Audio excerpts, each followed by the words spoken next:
یا ایھا الذین آمنوا کتب علیکم الصیام کما کتب علی الذین من قبلکم لعلکم تتقون شہر رمضان الذی انزل فیہ القرآن ھدی للناس وبینات من الھدی والفرقان۔ معزز حاضرین، کل کچھ گفتگو دوسرے پارے کے سلسلے میں ہوئی۔ بڑے زبردست اصول اور ضوابط قرآن کریم میں بیان کیے گئے ہیں۔ دوسرے پارے کی جو چوتھی رکوع ہے، اس کی جو پہلی آیت ہے، ان فی خلق السماوات والارض واختلاف اللیل والنہار والفلک التی تجری فی البحر بما ینفع الناس وما انزل اللہ من السماء من ماء فاحیا بہ الارض بعد موتها وبث فیہا من کل دابہ وتصریف الریاح والسحاب المسخر بین السماء والارض لآیات لقوم یعقلون۔ یہ توحید ربوبیت کی سب سے زبردست دلیلوں میں سے ایک دلیل ہے۔ اللہ رب العالمین کی جو توحید ہے، اس کی تین قسمیں ہیں: توحید ربوبیت، توحید الوہیت اور توحید اسماء و صفات۔ توحید ربوبیت جو ہے، اس میں سارے کام اللہ رب العالمین کے ہیں، یعنی اللہ تعالیٰ اس زمین کو، اس آسمان کو، دنیا کی تمام چیزوں کو پیدا کرنے والا بالکل اکیلا ہے۔ وہ ساری دلیلیں اللہ رب العالمین نے اس ایک آیت میں دی ہے، اور اس میں ذرا سا تدبر کرے آدمی، ذرا سا غور کرے تو شرک سے توبہ کر لے۔ ان فی خلق السماوات والارض، زمین اور آسمان کو اللہ نے پیدا کیا۔ ذرا سا غور کریں کہ ہماری ضرورت کی جتنی بھی چیزیں اس دنیا میں ہم استعمال کرتے ہیں، سب کہاں سے آئی؟ زمین میں سے۔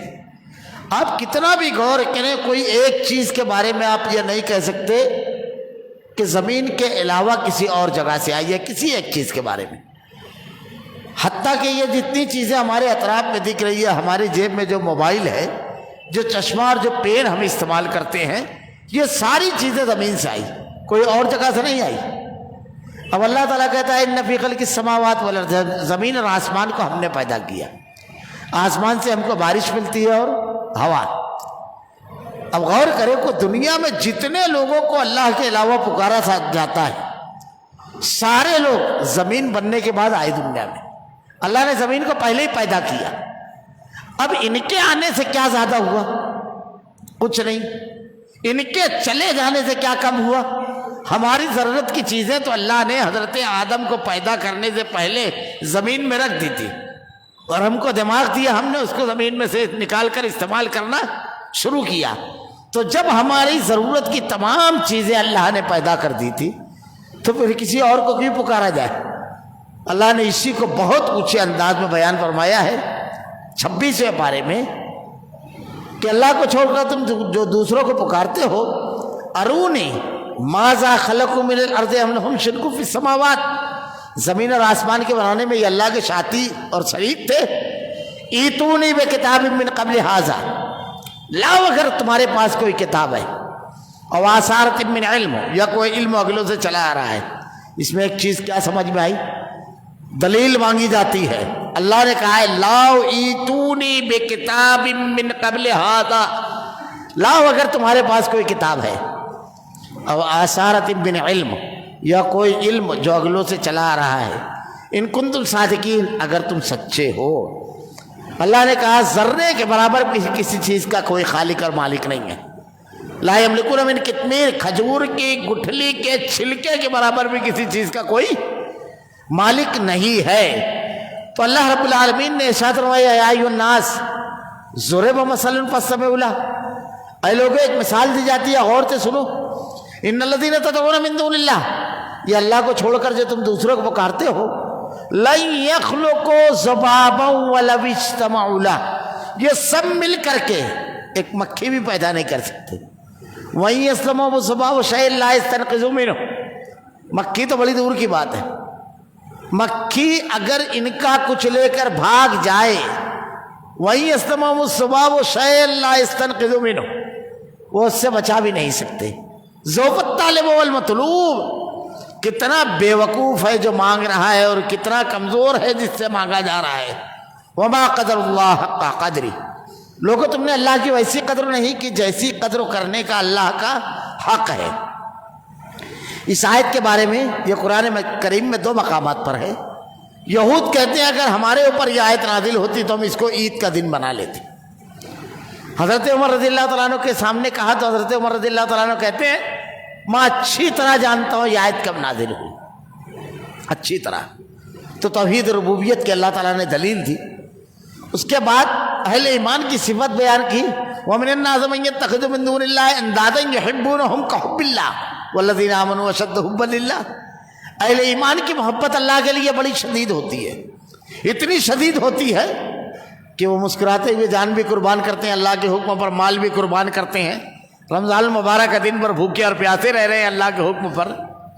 اور جو غیر اللہ سے محبت کرتے ہیں ان کی محبت اس کے لیے بڑی شدید ہوتی ہے۔ تو آپ دیکھیں گے کہ نہ بھتیجا 10واں 20واں چھوڑیں گے، نہ قدوری چھوڑیں گے، نہ کوئی اور چیز چھوڑیں گے، لیکن اہل ایمان جو ہے کبھی نماز نہیں چھوڑیں گے، کبھی روزہ نہیں چھوڑیں گے۔ والذین آمنوا اشد حبا للہ، اہل ایمان کی محبت اللہ کے لیے بڑی شدید ہوتی ہے۔ اس کے آگے بیان فرمایا ایک بڑا زبردست اصول، اللہ نے بیان فرمایا وَإِذَا قِيلَ لَهُمُ اتَّبِعُوا مَا أَنزَلَ اللَّهُ، جب ان سے کہا جاتا ہے اس چیز کے اتباع کرو جو تمہارے رب نے نازل کی، تو وہ کیا کہتے ہیں؟ قالوا بل نتبع ما الفینا علیہ آباءنا، ہم تو اپنے باپ دادا کی اتباع پیروی کریں گے۔ اس کا مطلب یہ کہ جو باپ دادا کی اتباع پیروی کرتا ہے وہ ایمان والوں کا مخالف ہوتا ہے۔ ایمان والے تو کہتے ہیں سمعنا واطعنا، اللہ نے جو نازل کیا ہم اس کے اوپر عمل کرتے ہیں۔ باپ دادا کی اتباع پیروی مشرکین مکہ نے کی۔ حضرت یونس علیہ السلام نے جب اپنی قوم سے کہا کہ اللہ کی عبادت کرو اور میری اتباع کرو، تو وہ کیا کہتے ہیں؟ قالوا بل وجدنا علیہ آباءنا، ہم تو اپنے باپ دادا کے طریقے پر چلیں گے۔ اللہ نے باپ دادا کو اسوہ نہیں بنایا ہے، نمونہ نہیں بنایا ہے۔ حضرت یوسف علیہ السلام نے جب قید خانے میں اپنے ساتھیوں کو دین کی دعوت دی تو یہ کہا اسمان سمیتموها انتم وآباؤکم ما انزل اللہ بها من سلطان، یہ جو تم نے معبود بنا رکھے ہیں یہ تمہارے باپ دادا کے بتائے ہوئے نام ہے، اس کے سوا کچھ نہیں ہے یہ۔ تو جو شخص باپ دادا کی اتباع پیروی کرتا ہے اللہ تعالیٰ نے واضح طور پر کہا وہ ہدایت یافتہ نہیں ہے، بلکہ اللہ کے نازل کردہ دین پر عمل کرنے والا ہدایت یافتہ ہے۔ اس کے بعد کچھ رکوعات کے بعد میں نے دو آیتیں تلاوت کی بالکل آغاز میں۔ اللہ تعالیٰ نے پہلی آیت میں روزے کے بارے میں 3 چیزیں بیان فرمائی، روزے کی فرضیت، اس کی تاریخ اور اس کا فائدہ۔ پھر اس کے بعد روزے کے حکام و مسائل، پھر رمضان المبارک میں نزول قرآن، تو نزول قرآن کا مہینہ، نزول قرآن کا مقصد، نزول قرآن کے اندر کیا چیز ہے وہ، اور نزول قرآن جو ہے اس کا ایک فیصلہ کن معاملہ جو ہے، انہیں قرآن کی جو ہے 4 صفتیں بیان کی ہے۔ تو پہلی آیت میں جو 3 صفتیں بیان کی روزے کے بارے میں آپ اثر و بات سنتے ہوں گے، میں صرف وہ اختصار سے بتا دوں کہ اللہ نے کہا یا ایھا الذین آمنوا اتقوا اللہ حق تقاۃ، یا ایھا الذین آمنوا کتب علیکم الصیام، اے ایمان والو تم پر روزے فرض کیے گئے جیسا کہ تم سے پہلے لوگوں پر فرض کیے گئے۔ تو روزے کی فرضیت اور اس کے بعد اس کی تاریخ، ہر دور میں اہل ایمان پر یہ فرض تھا۔ روزہ اگر کوئی شخص نہیں رکھتا ہے بغیر کسی شرعی عذر کے، تو اللہ کے نبی نے ارشاد فرمایا ہے کہ روزہ مرتبہ سویا ہوا تھا میں۔ ابو امامہ باہلی رضی اللہ تعالیٰ عنہ کی روایت ہے کہ مجھ کو آ کر کے اٹھایا 2 فرشتوں نے، اور اٹھانے کے بعد مجھ کو لے کر چلے، ایک بالکل سیدھی چڑھائی تھی، مجھ سے کہا اس پر چڑھو، میں نے کہا میں نہیں چڑھ سکتا، کہا تمہاری معاونت کی جائے گی۔ فرشتوں کی مدد سے جب میں اوپر چڑھا تو لوگوں کے چیخنے اور چلانے کی آواز آ رہی تھی۔ میں نے پوچھا فرشتوں سے، دیکھا کثیر تعداد میں مرد اور خواتین الٹے لگے ٹنگے ہوئے تھے اور ان کے کلے چیرے جا رہے تھے۔ میں نے پوچھا یہ کیا ہے؟ فرشتوں نے کہا روزہ نہ رکھنے کا عذاب ہے جو ان کو دیا جا رہا ہے، فرض چھوڑنے پر وعید اور عذاب ہے۔ یہ اسلام کی 5 بنیادیں جو ہے، بنی الاسلام علی 5، 5 جو بنیاد ہے اس میں سے ایک بنیاد ہے یہ روزہ۔ دوسری چیز، ہر دور کے اہل ایمان کے اوپر یہ فرض رہا یہ تاریخ، اور اگر اس کو رکھیں گے تو لعلکم تتقون، تقوی اللہ رب العالمین عطا کرے گا جو ہر فائدے کو حاصل کرنے کا ذریعہ ہے۔ اس کے بعد روزے کے احکام و مسائل بیان فرمائے کہ ہر شخص جو صحت مند ہے اس کو رکھنا ہے، مریض اور مسافر یا اتنا بوڑھا آدمی ان لوگوں کے لیے عذر ہے۔ تو مریض ایسا جو اچھا نہیں ہو سکتا، اور اتنا بوڑھا آدمی جو اب بھوکے نہیں رہ سکتا، ایک دن پہ 2 مسکین کو فدیہ کھانا کھلائے، اور مسافر سفر پورا کرنے کے بعد آ کر روزہ کرے۔ اگر آدمی کو سہولت ہے کہ وہ رکھ سکتا ہے، تکلیف نہیں ہوگی تو رکھ بھی سکتا ہے، اجازت ہے، حدیثیں ہیں۔ اور اگر آدمی چھوڑنا چاہے تو اس کو طنز نہیں کرنا چاہیے اگر اس کو تکلیف ہو جاتی ہے۔ یرید اللہ بکم اليسر ولا یرید بکم العسر، اللہ تم کو آسانی دینا چاہتا ہے، تکلیف نہیں دینا چاہتا رب العالمین۔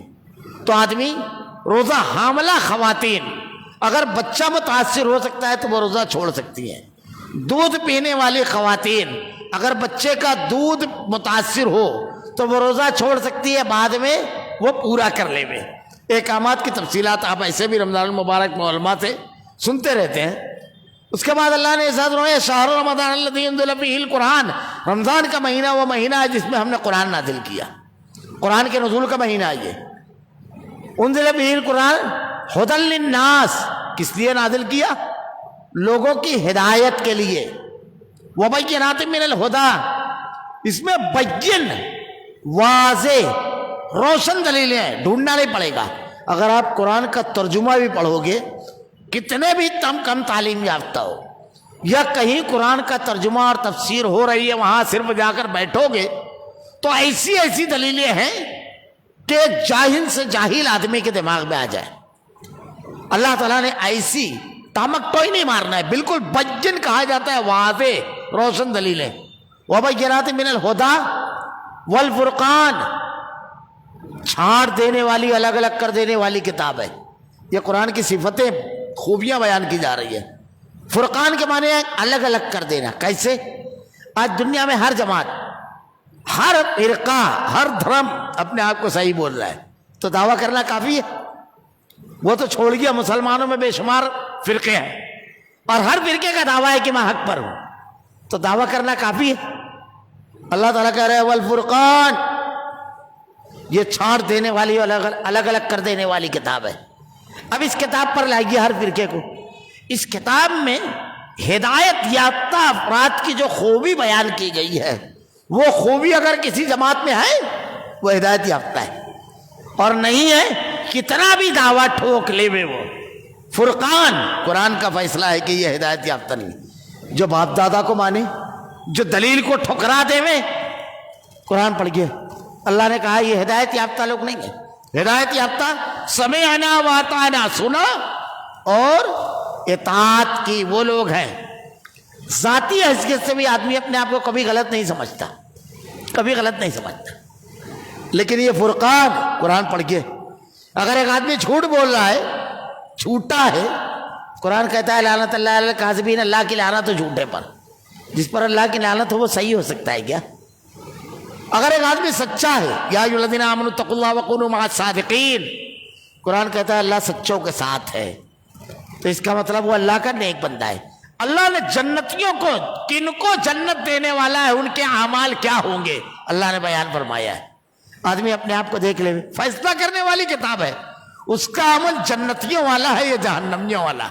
سزا کس کو دینے والا ہے؟ لم نک من المصلین، قیامت کے روز جہنمی جب جہنم میں چلے جائیں گے، ان سے پوچھیں گے جنتی کس چیز نے تم کو یہاں ڈالا؟ لم نک من المصلین، ہم نماز نہیں پڑھتے تھے۔ جنت کس کو دینے والا ہے اللہ تعالیٰ؟ حضرت عبداللہ ابن عباس رضی اللہ تعالیٰ عنہ کہتے ہیں قرآن 3 مقام سے پڑھ جائے گی، آپ کو معلوم پڑ جائے گا جنت میں کون جائے گا، اور اپنے آپ کو ویسا بنا لیجیے اللہ کا وعدہ سچا ہے، جنت دے گا۔ تینوں مقامات کی تفصیل تو میں بیان نہیں کر سکتا، ہر مقام پر اس کی تفصیل آئے گی، لیکن ایک جگہ کی کچھ آیتیں پڑھ دیتا ہوں۔ کون لوگ ہیں جن کو اللہ جنت دے گا؟ 11ویں پارے کی ایک آیت ہے، التائبون العابدون الحامدون السائحون الراکعون الساجدون الآمرون بالمعروف والناہون عن المنکر والحافظون لحدود اللہ وبشر المؤمنین. یہ ساری صفت بیان کرنے کے بعد کہ توبہ کرنے والے، روزہ رکھنے والے، رکوع اور سجدہ کرنے والے، اللہ کے راستے میں مال کو خرچ کرنے والے، نیکی کا حکم دینے والے، برائی سے روکنے والے، کیا کہتا ہے اللہ آخر میں وبشر المؤمنین، ان کو بشارت اور خوشخبری دے دو. کس چیز کی؟ جنت کی. سورہ مومنون 18 پاروا پوری آیتیں لائن سے پڑھ گیا. قد افلح المؤمنون پہلی آیت. کون فلاح پانے والے ہیں، کامیاب ہے؟ کون؟ ہم دعویٰ کریں؟ اللہ کہہ رہا ہے قرآن میں، قرآن فیصلہ دے گا. قد افلح المؤمنون کون؟ پہلے جو ایمان والا ہوگا. سب سے پہلے عقیدے پر محنت. الذین هم فی صلاتہم خاشعون، جو خشوع خضوع سے نماز پڑھے. والذین هم عن اللغو معرضون، جو اپنے وقت کو لغو چیزوں میں پاس نہیں کرتے ہیں. اب 4 گھنٹہ کونے میں بیٹھ کے موبائل کھیل رہا ہے، آدھی رات تک کے کیرم کھیل رہا ہے. والذین هم عن اللغو معرضون. اللہ اہل ایمان کا وقت بڑا قیمتی ہے، بہت قیمتی ہے. یا تو حلال کمائے یا لوگوں کی اصلاح کرے، لوگوں کے کام آئے، مدد کرے، یا اپنے اہل خانہ کو وقت دے، یا ذکر و اذکار اور عبادت کرے، یا آرام کرے. بس یہی ہے ہمارا شیڈول.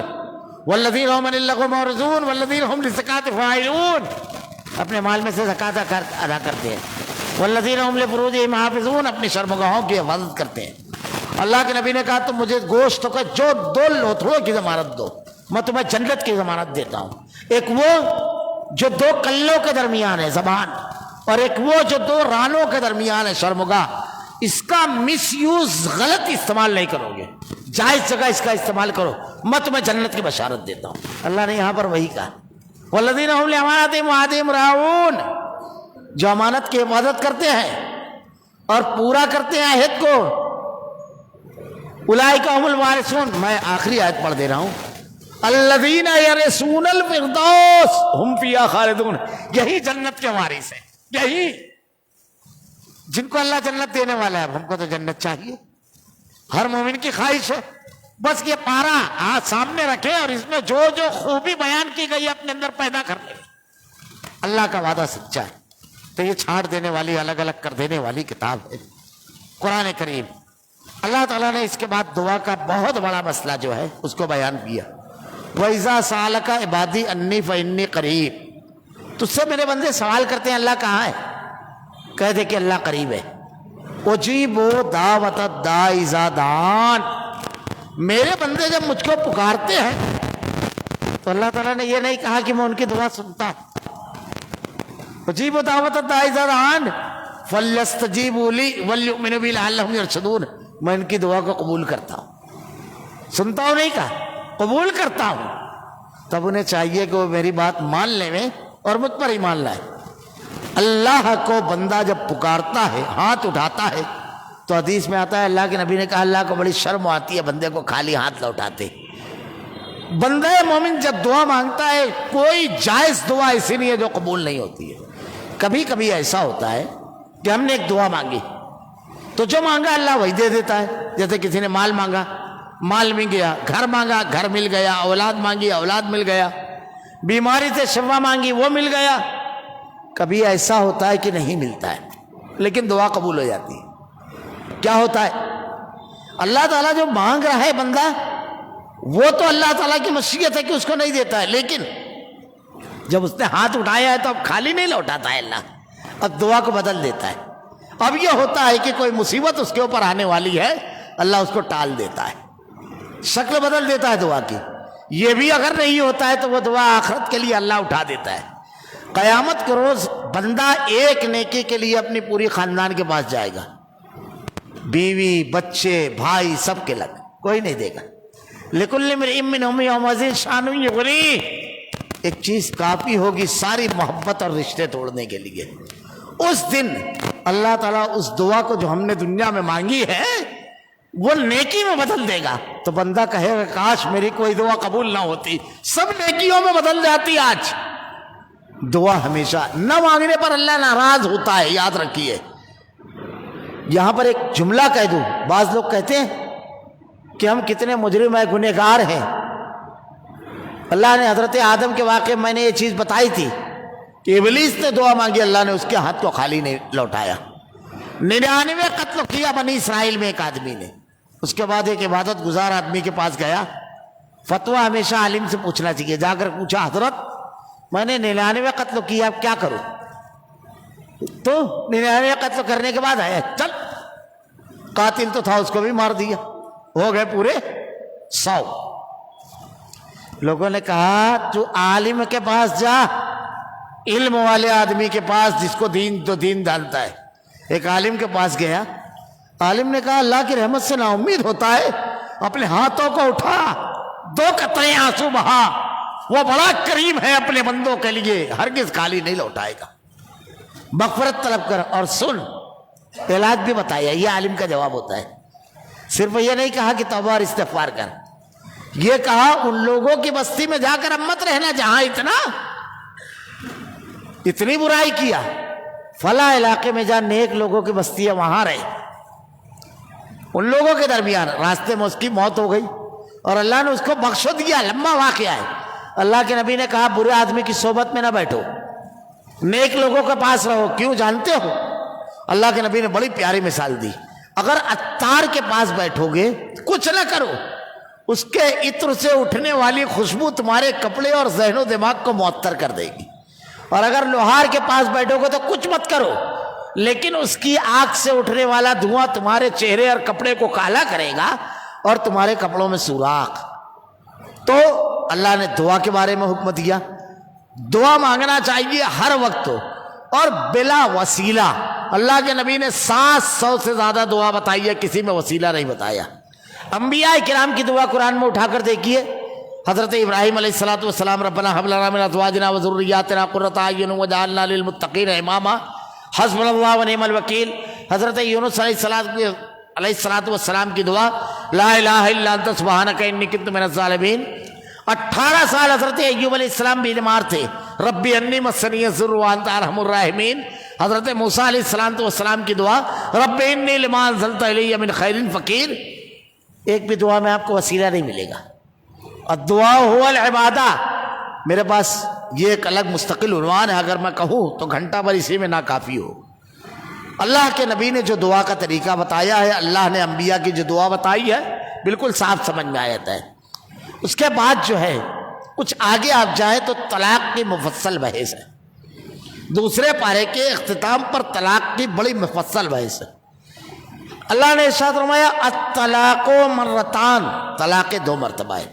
ہمارے معاشرے میں لوگوں کو طلاق دینے کا طریقہ نہیں معلوم، اسی لیے اتنا مسئلہ پیدا ہوتا ہے۔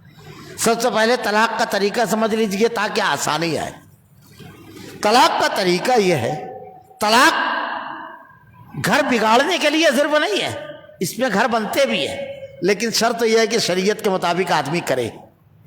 طلاق کا طریقہ یہ ہے کہ مرد اور خواتین میں کسی بات پر اگر نہیں بنتا ہے معاملہ، تو صحیح یہ ہے کہ آدمی اپنی بیوی سے بنا ملاقات کیے، جب اس کو مخصوص ایام آتے ہیں اور اس کے بعد نہا دھو لے وے تو بنا ملاقات کیے 1 طلاق دے وے، اور 3 مہینے تک اس کے بعد کوئی رابطہ نہ رکھے اپنی بیوی سے۔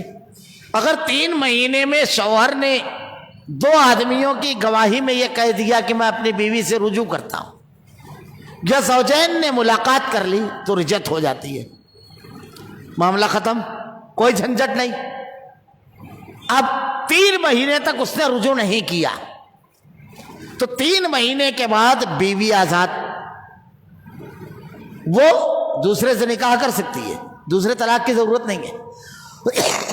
یہ نہ جانے کہاں سے لوگوں نے مشہور کر دیا کہ 3 فائر کرتے ہیں اور اس کے بعد ڈھیر ہو جاتے ہیں تو پھر مولوی کے پاس آتے ہیں، حضرت کوئی راستہ بتاؤ۔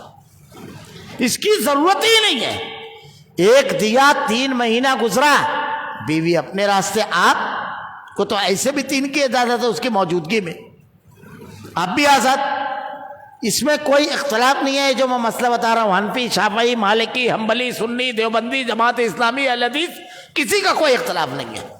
یہ جو طریقہ بتا رہا ہوں میں، سب اس پر متفق ہے۔ ایک ساتھ 3 طلاق کا نام ہے طلاق بدعی۔ وہ طلاق جو دینے کے بدعی ہے، بدعت ہے، اس کا نام ہی ہے بدعی۔ تو اللہ کے نبی کے دور میں ہوتی تو اس کا نام بدعی ہوتا کیا؟ بدعت تو اس کو کہتے ہیں جو دین میں نئی چیز ہے، اس کا نام ہی ہے، کسی بھی عالم سے آپ جا کر پوچھئے۔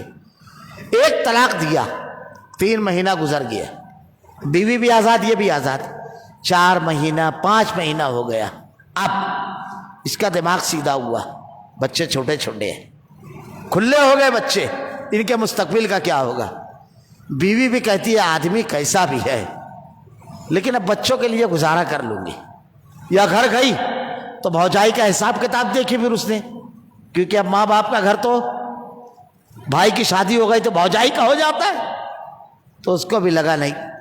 اب ایک طلاق دینے کا فائدہ سنیے، حلالے ولالے کی نوبت نہیں ہے، کسی بھی مسلک میں جا کر یہ سوال کیجیے آپ، طلاق کا طریقہ اگر مسلمان سیکھ جائے 99% مسائل ختم، میں کہہ رہا ہوں 99% مسائل ختم۔ طریقہ جو قرآن میں ہے، الطلاق مرتان، طلاق 2 مرتبہ ہے۔ 14ویں رکوع کی پہلی آیت پڑھ رہا ہوں میں، 15ویں رکوع کی۔ اب 4-5 مہینے کے بعد دونوں کا دماغ سیدھا ہوا تو اب کیا کریں؟ اس میں بھی کوئی اختلاف نہیں ہے جو میں بتانے جا رہا ہوں۔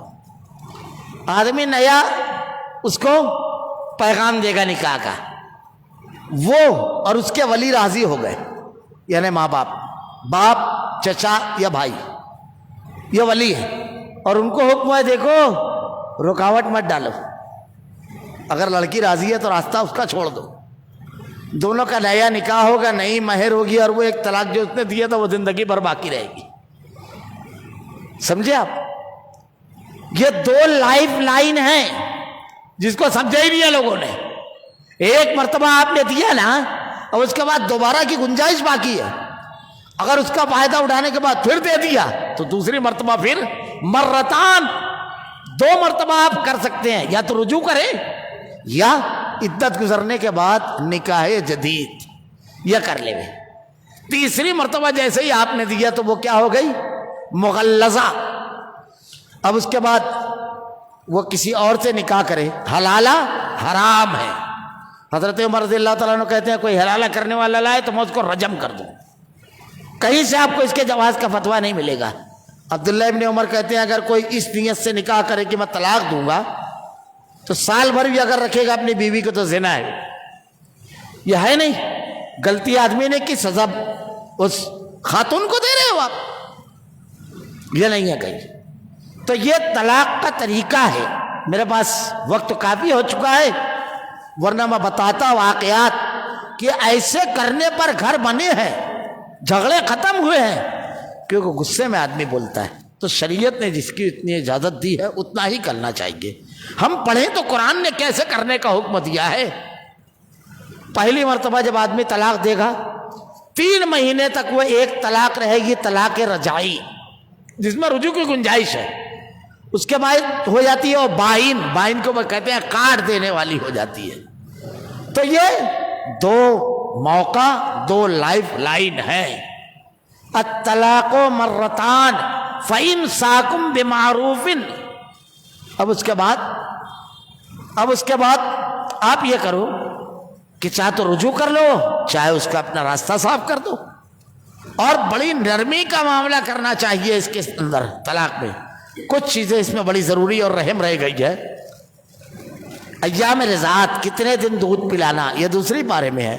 وہ پھر طالوت اور جالوت کا واقعہ کل انشاءاللہ العزیز اس کی تفصیلات بیان کریں گے۔ اللہ رب العالمین ہم نے اپنے تمام اعمال و افعال، تمام کاموں کو قرآن کے مطابق اور حدیث کے مطابق کرنے کی توفیق دے رب العالمین۔ اللہ ہمارا خاتمہ ایمان پر فرمائے، ربنا لا تزغ قلوبنا بعد إذ هديتنا وهب لنا من لدنك رحمة إنك أنت الوهاب۔